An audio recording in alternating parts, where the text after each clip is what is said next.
Welcome back to a more somber edition of the Postgame Night Report podcast. Rutgers falls to the Iowa Hawkeyes 38-28 in what was announced as the biggest crowd in Rutgers history. Looked to be about 95% full at times. I wouldn't say it was a full house, but great atmosphere with some great offensive football played. I'll give them credit for that. But there's a lot to kind of dissect as to why Rutgers lost this game. Alec, you were up in the press box. You spoke to Greg after the game. What are your general thoughts on how this one went? Yeah, I mean, the biggest takeaway, they just did not execute the way that they should have against a team like not only a Big Ten team, which, in a Big Ten game, you need to execute at the highest level every game, but especially against a team like Iowa, who is notorious for not making mistakes, not beating themselves. And that's something that Greg Schiano said he was disappointed in, the fact that they didn't execute at that high level when they're facing a team that just doesn't beat themselves. So, yeah, they just did not execute at the highest level. It seemed like, right when the defense started to pick things up, the offense kind of slowed down, and then, you know, the uh, the defense could only hold on for so long when the offense only scored 7 points after the opening 20 something of minutes of game time. So, yeah, just not enough execution, special teams errors. The two missed kicks, one was blocked. The opening kickoff return for a touchdown, which I wonder if any one of us had ever posed a worry about Caden Weegan. But yeah, it just didn't execute at a high enough level. I mean, that's really what it came down to, just lack of execution at the highest level that you need to beat a team like Iowa. Yeah, when so full disclosure, I forgot what number he was, Caden Weegan. I knew he was a lightning fast white guy on their team. And when I saw him streaking down the sideline, taking the opening kick back, I was like, is that Caden fucking Weegan? The one guy we couldn't have beat us, and we let him beat us on the opening play. So let's go through some stats, just box score numbers. Ethan was 24 for 40 on the day, 330 yards passing, 8.3 yards per attempt, no touchdowns through the air. That one tipped pass interception late in the fourth quarter to kind of seal it. Antoine Raymond, 18 carries for 62 yards and two touchdowns. Ethan ended up with two rushing touchdowns as well, and a handful of sacks make his rushing numbers look a little wonky. CJ Campbell was listed as out during or for this game, rather, after the game. Greg Schiano announced he's out for the year, which shouldn't really surprise given how much pain he was in. But Antoine basically took the entire RB1 share of touches, and Jashawn Benjamin had two carries for 4 yards on the game. Ian Strong led the way in the passing game, 8 catches for 151 yards. KJ Duff had 7 catches for 92 yards. DT Sheffield was held largely quiet in this one. We can get into maybe why later on. But he had 3 catches for 51. Kenny Fletcher had 3 catches for 24. Colin Weber, 2 catches for 11. Deshaun Benjamin, 1 catch for 1 yard. A few things that I thought were interesting, and maybe we'd just play the Schiano presser and we could break it down afterwards. But just kind of watching the game from my butt being in the stadium, it did feel like the refs swallowed the whistle quite a bit in this one, and Schiano is not. He made two references to officiating during his presser. The first being on the blocked kick. He said in a very vague sense. I'm paraphrasing here, but something didn't look right on that one. And I think what he means is the leverage play by the defender when he jumped over the line and pushed off. The other, he said there was a few DPIs called and a few maybe that weren't. And the Rutgers receivers are basically getting the Shaquille O'Neal whistle all night. Like, they had guys draped all over them, and Iowa, credit to them, they realized that, forced the referees to make the calls, and they weren't making them. It was almost comical at one point because there was like 2 or 3 pass plays in a row where it looked like there was maybe DPI, and then eventually they literally just had a guy tackle KJ Duff, and 3 flags came out at the same time. So it was a cathartic release in the stadium when they finally threw it. But to see the kind of muggings that were happening all night on our receivers, and then the DP or the defensive holding called on Al-Shadi Salam on a pick play, nonetheless, by the Iowa offense to really kind of seal the game in a lot of ways. If Rutgers takes over there, 4th and 7, getting the ball back with 8 minutes left, 4-point lead, I'd say that the likelihood Rutgers wins that game is probably above 80%, and allowing that scoring drive to happen for Iowa kind of pushes them back down to significantly below that. Said a lot there. Alec, on offense, kind of talk us through kind of how you saw the game play out. Yeah, a lot of what you said. I think Iowa's DBs got very, very aggressive, and I think it's also some tape for the rest of the Big Ten, where you're not Yep. not every Big Ten defensive back room is going to be completely terrified of getting beat over the top because you have similar athletes to the level of Rutgers wide receivers. So they're going to be more aggressive. They may only have one safety helping over, or maybe they'll go too high or whatever, but I mean, it's kind of a blueprint for what the rest of the Big Ten's defensive backs are going to do against this offense, and it's up to Kirk Shiraka and company to adjust to that. It seemed like they really started to get going, and in that touchdown drive that they had, the last touchdown drive, to take the lead back early in the fourth quarter, and then the pressure. It just seemed like Iowa was really dialing up some good pressures. It seemed like Ethan was kind of taking off his rhythm, which, as we talked about going into this game, he's at his best when he's in rhythm, and then when he's out, some things can go wrong. And that kind of happened on that interception where a blitz comes, he doesn't really see it fast enough, and he tries to throw it, but he gets hit as he gets hit as he's throwing, and it just kind of floats up, and the linebacker gets under it, and that kind of sealed the game there. Granted, I believe that was a third down anyways, so Yeah, even if it it's an was. incompletion, Iowa might have not even scored and still won the game at that point with how good their rushing attack looked on that drive and then for much of the game. So, um, yeah, they're just going to have to adjust. So, yeah, I mean, it's going to be physical. That's just how it is in the Big Ten, to take a word from Greg Schiano. It's up to them to adjust because, they're not going to face the Miamis or the Ohios or those defensive back rooms where they're terrified of getting beat on a go ball. And so they're going to have to adjust to it. Those quick hitters aren't going to be as easy. I mean, there were still a lot of times it looked pretty easy, but it's not going to consistently be that way in the Big Ten schedule. So it's going to be up to them to adjust, and how they adjust is going to be key, especially if the run game isn't, really moving the chains and serving as a connector for the passing game. I mean, 70 yards on 30 carries. Again, some of that's kind of weirded out by some of Ethan's sack numbers, but still, it wasn't overly efficient. Say you take a few of those sack numbers out, that's still around 3 or 4 yards a carry. That's not going to be efficient enough. So I think they got to find a way to get the run game going as well, consistently, to be that connector piece to the passing game where you can kind of open things up. Yeah, I couldn't agree more. There wasn't really a great balance from a perspective of Rutgers really kind of being able to threaten in the run game. I'm kind of surprised that Rutgers offensively didn't use more, play action in this one, because they started off the game on that first touchdown drive. I think they had like 5 or 6 or 7 even straight passing plays, and then you have the Antoine Raymond 5-yard rushing touchdown, and it felt kind of like they had the momentum going where, okay, get them on their heels a bit, and then you either run a play action, or kind of run it down their throats a bit. And obviously you're not going to run the ball down Iowa's throat, but in the sense that, like, with the some kind of deception, because they're not expecting it, they didn't really take advantage of that at any point. I am going to play the Greg Schiano presser so everyone can hear what he said after the game. It's a fairly short one, but let me just get that going, and we can talk about what he said. Okay, guys. Thanks for sticking around. Appreciate you guys, as always, covering the team.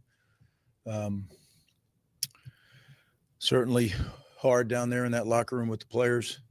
Put a lot into it, and to come up short tonight for a lot of reasons that are disappointing. But we got a really good group of people down there, coaches and players alike, and we'll scrape ourselves off the mat and get back to work and fix the issues that are costing us right now, and get back. We get another opportunity in 7 days, so we're looking forward to that. I'll try to answer the questions Anything you have? Greg, 6 penalties, and they all seem to come at really debilitating times. Just how frustrating was that? How debilitating was it for your team? Yeah, well, we've been doing really well, the last probably, 20 games or so. And tonight, some really critical errors. It's 28-24 with about 8 minutes left. And we make a big third down stop, and that was a crushing blow. But there were so many things. There's no one play that, we made too many mistakes against a very good football team tonight. Yeah, we clear, we good? Apology. Too premium for Christmas. We need to coach better. We need to play better. Iowa's not going to beat themselves. I said that early in the week. You're going to have to go beat them. And we didn't. We didn't deserve to win the game. Had we won it, we would really been, getting out of there one with really wasn't rightfully ours the way we played. To kind of go off that, 2 straight games with a block kick, the opening kickoff return touchdown. What did you see from your vantage point on some of those special teams missteps? And are you worried about the trend that it's setting with these last couple of games with the special teams mistakes? Yeah, certainly they're bad plays, right? To open the game with a kickoff return for a touchdown. It's not like we don't know why it happened. It was an unusual circumstance. I don't know why we did it. That's frustrating, right? Because we've done very well. It's too bad. Really a bad way to start a game. It's to say you spot someone 7 points. And then the PAT field goal stuff. I got to look at that play. I kind of felt like maybe there was something that wasn't right there. But we have to be able to block it no matter what. And then we missed one. So, and the penalty there, the illegal procedure penalty, that's not, you can't have that either. I don't know if it changed it or not. Does he kick it from? But it is what it is. Happened. We got to clean it up because you won't win games making those kind of mistakes. Like, they scored 21 points in the first 3 possessions and then only 7 the rest of the way. I mean, disappointed by execution, missed opportunities. I mean, what are the reasons for that, you think? Well, I don't know exactly, Steve. I think, when I watch the video, I'll know more exactly why. But, I mean, we came out very hot. Ethan was extremely accurate. But, I think he put up 400 yards against Iowa defense. That's plenty good enough to win.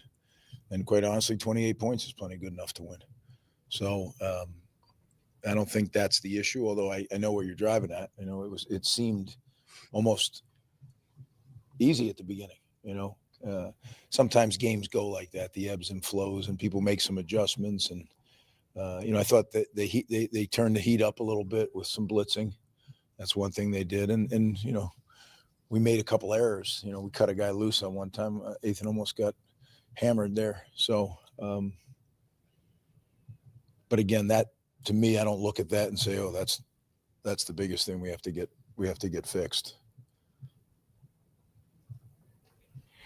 Coach, defensively, can you just speak about going up against their quarterback, Gronowski? I mean, he had 3 rushing touchdowns against you guys, a couple at the end of the game. What went wrong defensively was trying to defend against him and his ability to run? Well, I don't think, and again, I'll look at it. I have the worst seat in the house, but I don't think we tackled very well. And he is 235 pounds, so he's like having a fullback back there. We did some things to try to get numbers advantage in the run game, but when you run the quarterback, it adds another guy back to the numbers for them.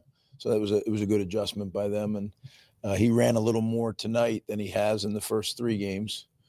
Even against Iowa State, he didn't run like he did tonight. So, but that's probably what I would have done too. I mean, that's what he does best. Greg, the fan turnout was kind of reminiscent of that Washington Friday night game last September. What do you want to say to the students and the fans who packed this place tonight? No, I thought it was great. I looked at that student section, even in warmups, it was almost full. And the entire game, I wish that we could have come through for them and provided a win, right? And to build on it. But I do know that, this team is going to be a good football team. Right now, we're not quite there yet, but we will be. We'll be a good football team. We got another couple injuries, which, that's not good. So we're going to have to assess where that leaves us. But there's young players that are ready, that have been developing, so they'll step up. I probably should say it now. CJ is out for the year. He was on the injury report today. So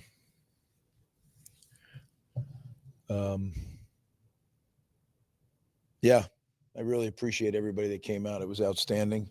We'll be back. We'll play well, and we'll give them reason to come. But I understand it's frustrating when you get close and aren't able to pull it off. But it was really an impressive.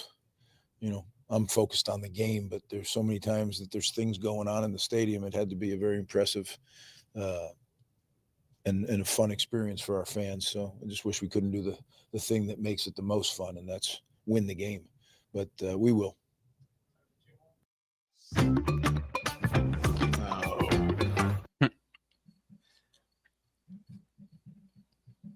You had talked about Ian Strong saying he may not be able to play the game. What did you see from him tonight? 8 catches, 151 yards, and that kind of performance. Yeah, he played like a man. There's no doubt about it. He, we've seen him do it before, but tonight I think doing it against that defense is a little bit different. You got to remember that is one of the most elite defenses over time. Whether this year's is, I don't know that. It's too early in the season, but over time, you look at some of the stats over the last 10, 12 years, really, really, really good. And for Ian to have that kind of day is indicative of the kind of player he is and what he can be going forward.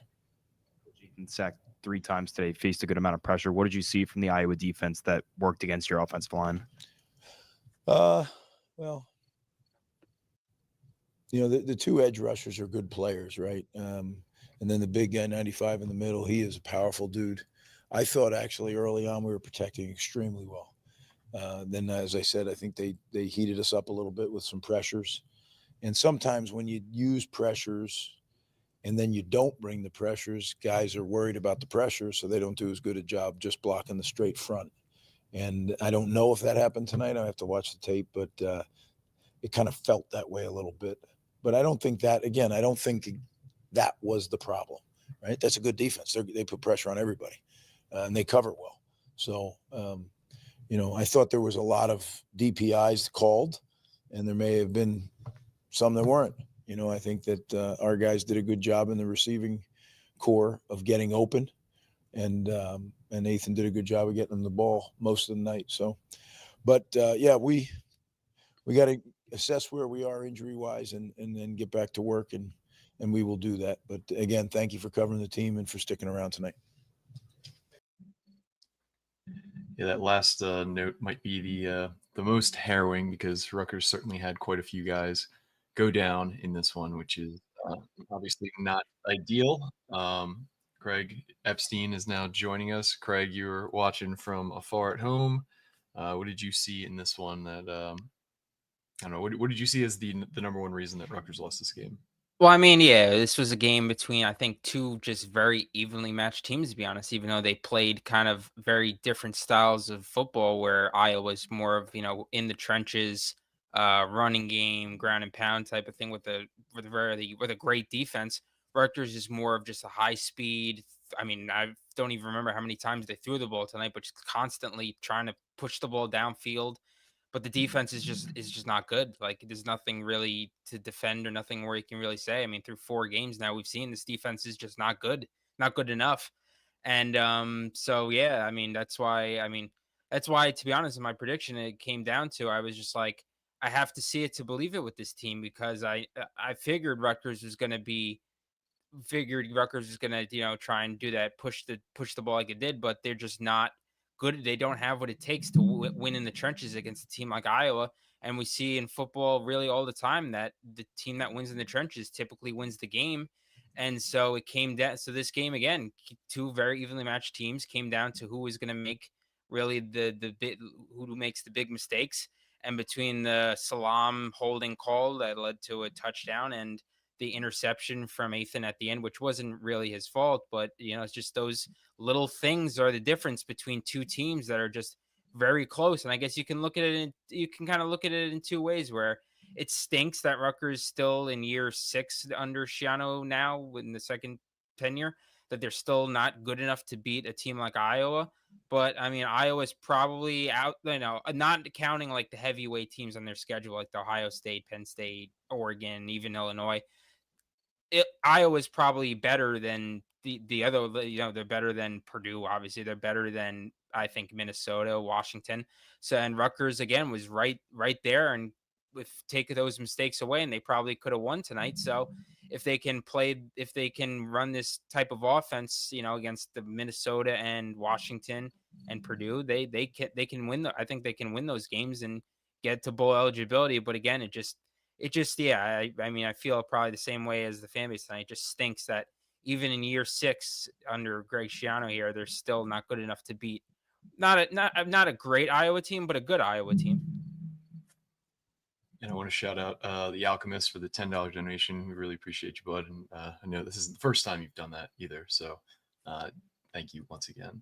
I'll get to that in a minute. But Alec, what do you see as the singular biggest reason that Rutgers lost this one?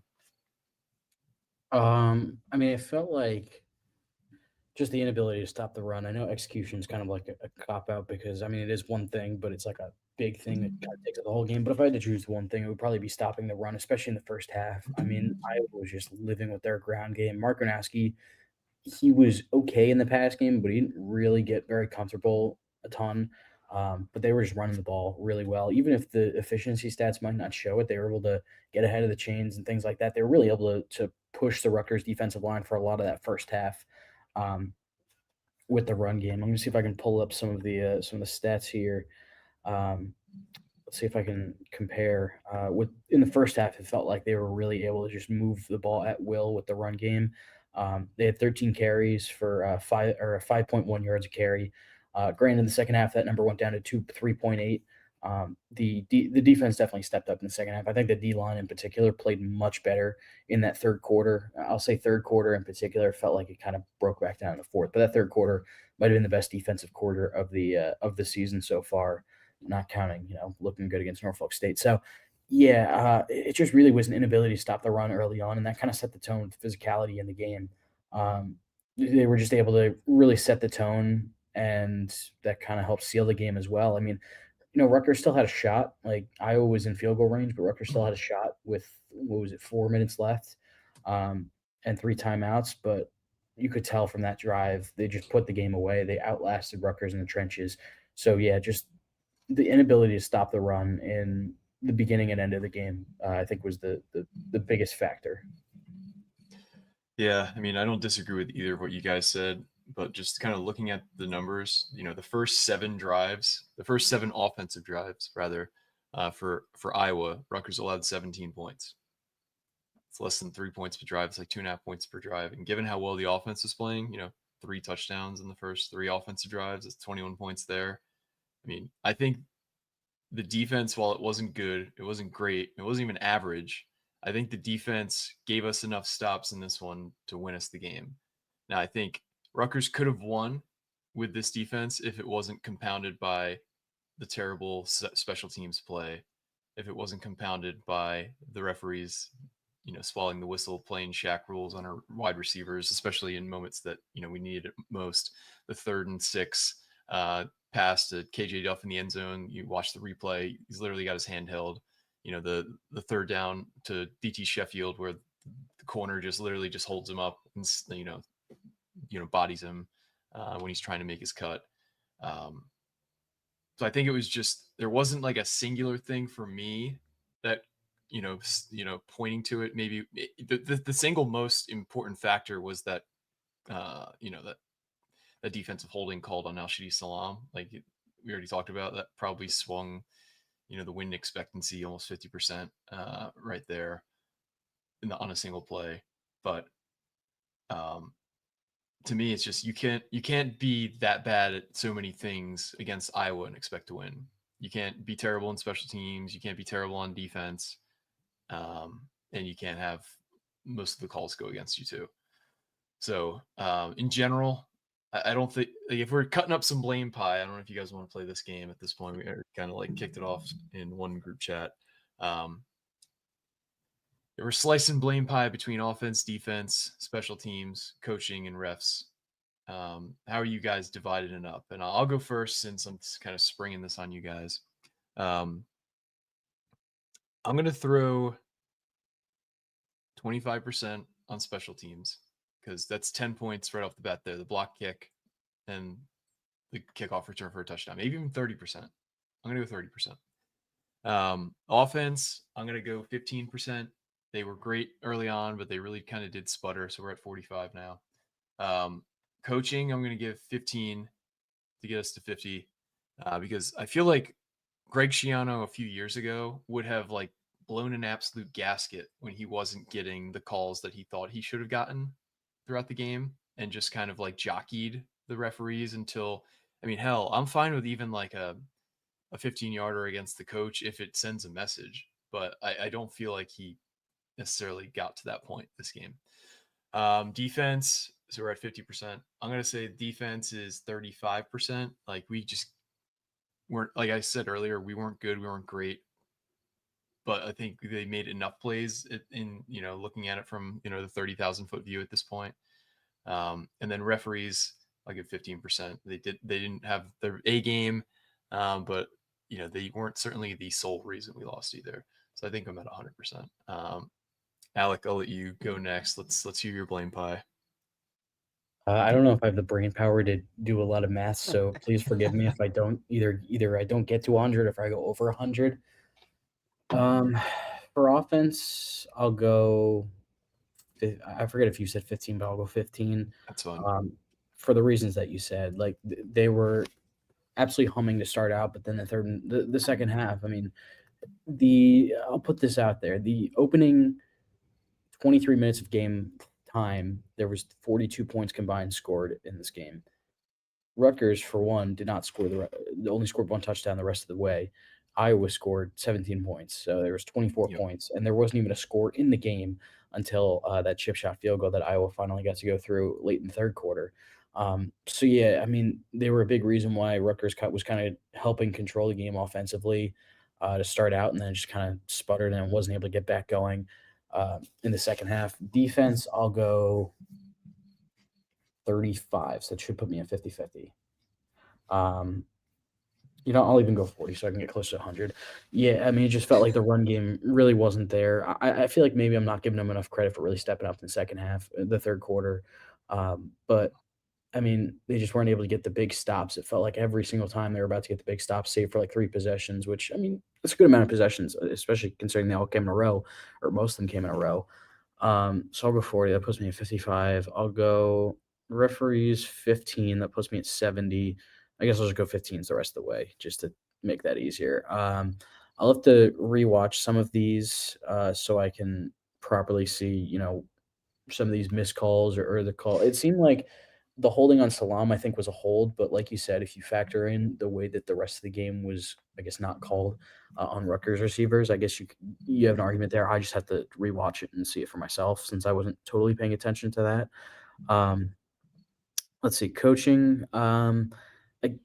It's tough because, yeah, like you mentioned, you can only go so far with the officials. And that, again, this is another thing that kind of has to wait for the rewatch. It's like, what can you see from coaching? I will say, I guess I would mean special teams, the other 15%.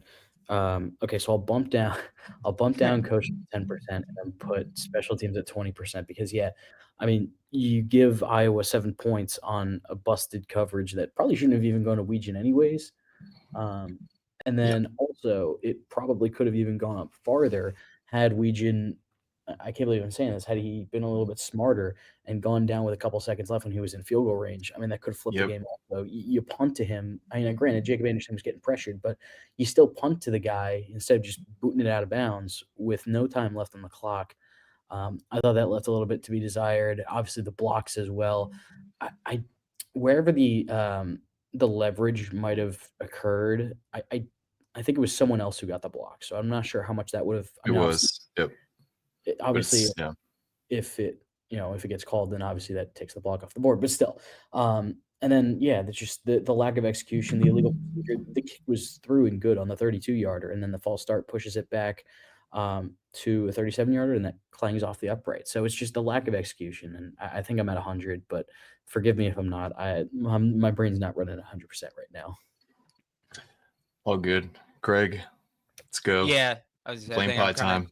I'll try to get 100, but again, I'm kind of tired. I might, I might go over or under, but I would say probably like, and ranking it also would probably be like 40%. I would say is like the defense, just because again, it stepped up. It was a little bit better in the second half, but better in a sense of it couldn't get much worse considering Iowa scored basically on every first half drive. It felt like, and again, Iowa ended up scoring. I think it was like 38 points, which again, their offense isn't as like bad as like last year or whatever years where they were just really like they were improving, but still not.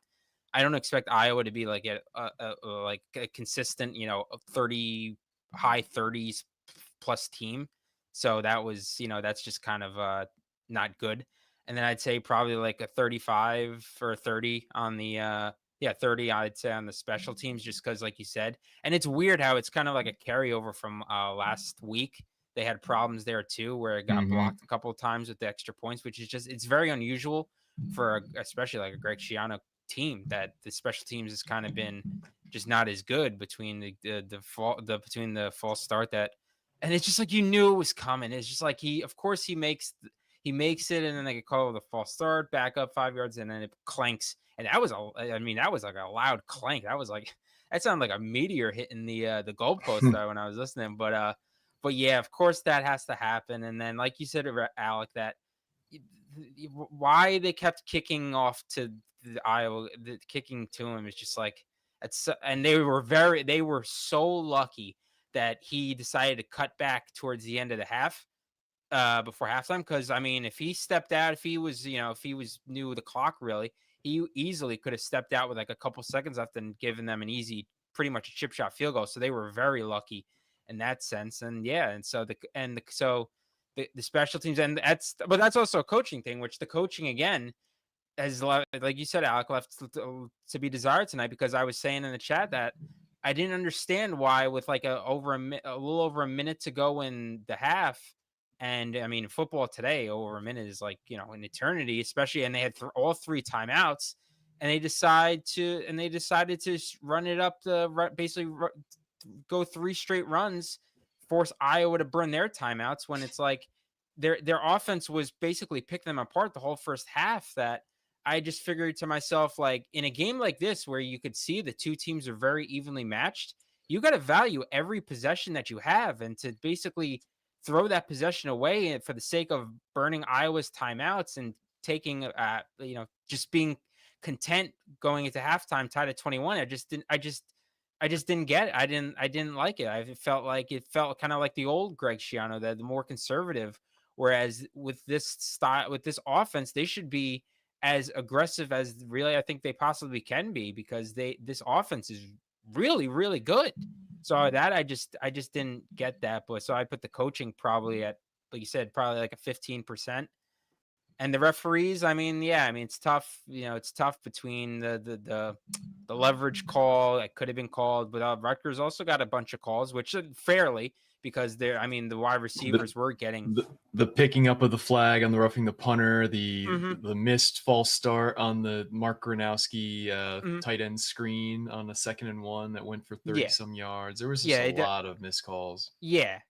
So and I was surprised with the amount of times that they were really mugging Rutgers receivers. I'm a little surprised they didn't take more shots down the field, honestly, because they showed like DT Sheffield was like just blazing fast for almost like too fast for them. So I was just a little surprised they didn't just take more shots down the field, because they proved in this game that either they were pretty much for the most part either going to complete it or it was going to lead to a pass interference call. So I would have liked to see just a little bit more shots down the field. So yeah, I guess refereeing is I'd probably put like a 10% maybe. So I don't know what that gets me to, if that's close to 100, but I guess if you want to rank it.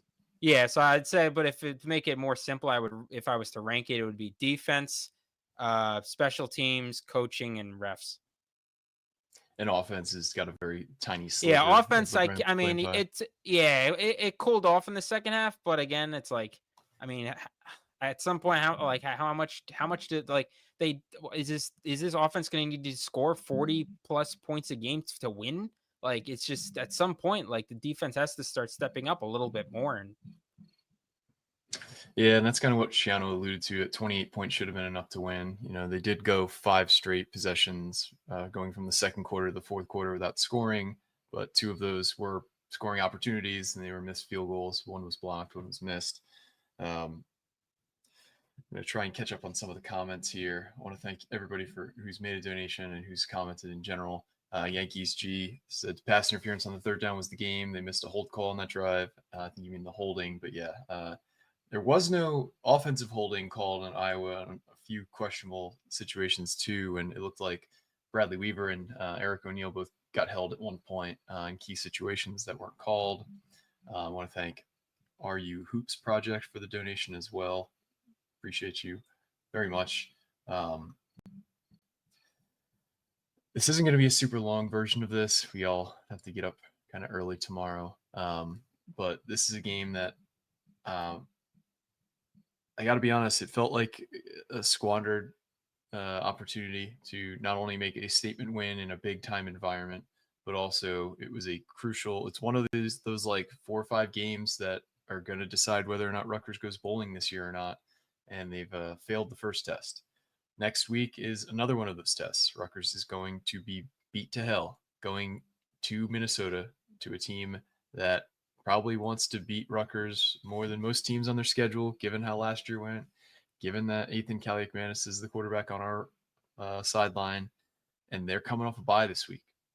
And this is not a good setup for Rutgers going into Minnesota next week. Given all that, what's kind of the note you guys are going off of for this game? Alec, I'll let you start. Is it? I'll let you take it. This is going to be one of those games in December, whether Rutgers makes a bowl or not. Either way, this is going to be one of those games you look back on as just a missed opportunity. There were Peach Bowl representatives here. Now, I'm not sure that if they were more here for Rutgers or for Iowa, whatever. But still, this was a missed opportunity on national television in a big stage, like you mentioned. A chance to not only make a statement, but get one win closer to bowl eligibility. And especially considering, a lot of those 50-50 games that you mentioned, one of them is at home. I mean, the 3 home games left, you got Oregon, you got Penn State, and then you got Maryland. 2 of those games you can not pencil down as losses, but it's as close to a pencil down as a loss as you can get with this schedule. And then the other one is Maryland, which you should, in theory, be favored in. So just one of those, and it's always harder to win in the Big Ten on the road. So it makes the margin, as I think Casual Big Ten put it on Twitter, the margin for Rutgers now is razor thin. If they lose next week to Minnesota, it's going to be astronomically difficult to make a bowl game this year. The margin is way thin. That's just, it's a missed opportunity, and it makes the margin for error so much smaller than it would have been had they won this game. Not even just from a national perspective, everyone's watching, blackout crowd, really cool environment, things like that. Just in terms of just the record of making a bowl game, this is going to be a missed opportunity that you look back on, whether you're in Yankee Stadium or sitting at home if Rutgers goes 5-7 or something like that. This is going to be one of those games you look back on. Yeah, and like I said before, I think I'm not even so much worried about the bowl game aspect of it, because like I said, if they play like this against, I think, Minnesota, Purdue, Washington, Maryland, I think they can reach bowl eligibility. But the problem is that I think that this was more of a national. This could have been like that. Rutgers is in year 6. They're still looking for that really statement win, whereas they could have had it a couple years ago against Ohio State, could have had it last year against Illinois, and now this year against Iowa. It's just another kind of kick to the gut, where it's like you got Iowa, a team you've never beaten, on Fox Friday night prime time. It's just like, again, like you said, blackout, that this could have been just one of those finally a statement win, and prove that you're getting to that next level where it's the Big Ten. It feels like there's levels to this, where it's like, obviously you have the Ohio States, the Oregons, the Penn States, the Michigans, depending on the year, but where those are like the super heavyweights. And then you kind of got the next rung where it's like Iowa, Illinois again, depending on the year. Whereas this year they're a top 10 team, but last year there was more of a, I guess, closer in gap between Rutgers and Illinois, as we saw. But it's like you want Rutgers to get to that tier of, you know, being taken more seriously by the Iowas and the Illinois and those teams. I mean, they're probably never going to be on the level of, you know, Ohio State, Michigan, Penn State, but I think it's feasible that they could eventually get to that level of an Iowa and Illinois, where it's like you're not consistently a college football playoff team, but you're a consistent team. That you're consistently good, consistently bowl eligible, and once in a while you can make some noise and see where things go. But again, it just stinks because to get to that level of consistently beating a team like Iowa, you got to start somewhere. And so far, the win column against them still reads 0.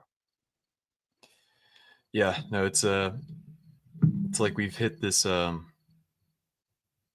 this great filter where, like, you know, we're able to beat the dregs of the conference with a fair amount of regularity now, but getting into this like middle class of the Big Ten is we've kind of hit a ceiling, and until we can finally figure out a way to win these kind of toss-up games, it's because even the Washington game last year, great win, great atmosphere, don't get me wrong, you know, it was a statement for the season.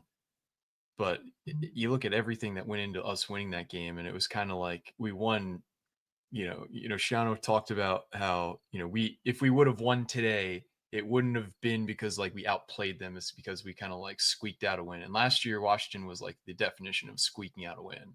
Like we, by no metric, deserved to win that game. You know, Washington does the dumb shit with, you know, running onto the field during a play. They miss 3 field goals. You know, they just like compounded mistake after mistake after mistake. Like they had a few fourth downs that they missed going for.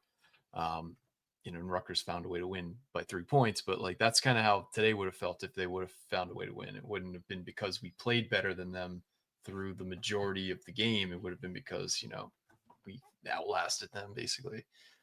So we need to find a way to win these kind of games, and whether that be changing the way we recruit, whether that be a lot of people in this chat, I haven't highlighted them because it's been overwhelming, but a lot of people are wanting Rob Smith gone, and you know that's kind of one of the original sins of this season.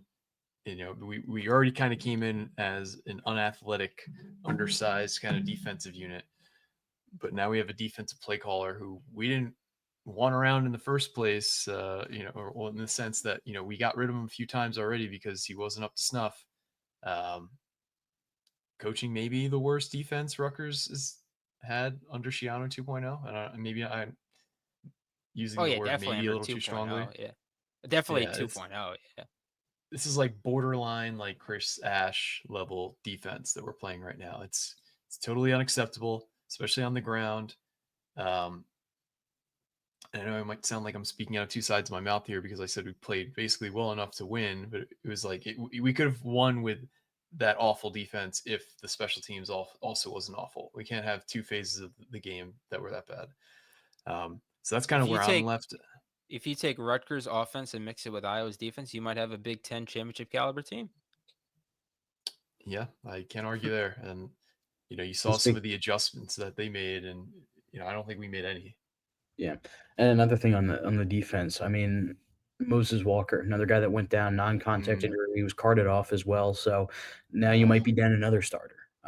So it just feels like every year the injuries keep piling up. And I know it's football, but it just feels like with Rutgers in particular. Now, granted, I don't follow it as many other teams or any other teams as closely as I do Rutgers, but still, these injuries, man, they just keep biting. I mean, CJ Campbell out for the year. That's 2 left tackles out for the year. Moses Walker might be out long term. Apparently, he was carted off with an air cast. I didn't see that, but that's what the sideline reporter for Fox said. I forget her name, but that's what she said on Twitter. So, yeah, it's a war of attrition right now for this defense, battling health and all that, and even the offense battling health too. So it's about to get a whole lot tougher. I mean, they're not back here playing here at SHI Stadium for a month. Yeah. Yeah, I for noticed that. It's homecoming. such a weird, so weirdly kind of scheduled. It's like, Yeah. Although I guess I forget the exact number, but they hadn't played this many home games. They hadn't played 4 straight home games to start the year in a while either. So I guess it kind of balances out. Yep. Well, I think that's it for tonight, guys and girls. Or 2 a.m. We'll have more later this week, going through kind of what we saw in our rewatch, what Schiano has to say during his Minnesota game week presser, and any other news that we have. Stay tuned to the boards and stay tuned to your podcast feeds because we will have you covered. But for me, Alec, and Craig, this has been another edition of the Night Report podcast. Signing off.